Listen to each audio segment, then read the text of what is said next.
नमिता पात्र मु रेभेन्सा 79 ରୁ 81 भितर एमएससी केमिस्ट्री कली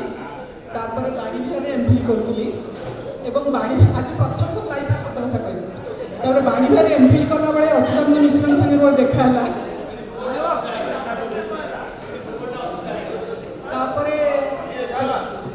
सेते बेले टिके मते मोर भारी प्रॉब्लम थिला बहुत बाहागर आसला जोटा कि मते पसंद होनला कि से बहुत भलो हीरो थिले एबे भी अच्छे हीरो मते बहुत पसंद हे गला तापर हमर बाहागर 87 रे हला आउ तापर सी वर्तमान एसोसिएट प्रोफेसर बीजेपी रे अछंती आउ सी बहुत स्वप्न देखंती और स्वप्न को भी साकार करंती मो पुओ झियो समस्त स्वप्न देखंती और तांको स्वप्न को मु देखे मोर किछि स्वप्न नहीं आउ मत कहले तुम किसी स्वप्न देखुन मुझे ना मोर कौन स्वप्न देखार अच्छे तुम स्वप्न को ही साकार करने अच्छी आ बहुत स्वप्न देखती बहुत पढ़ती पढ़ाती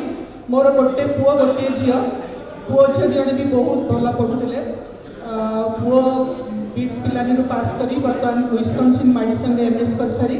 एपिक यूएस रे चाकरी करछि झील बर्तमान एनआईटी राउरकेला कंप्यूटर साइंस रे पास कर बर्तमान सैमसंग इंडिया रे R&D रे नोएडा रे चाकरी करछि एवं अच्युत सारंकर बहुत स्वप्न अच्छे बहुत स्वप्न सब पूरण करे लागि थांती तांको पिछरे मु लागि थाए तांको विषय बर्तमान विषय कवि नमिता विषय कहबी नमिता इज मोर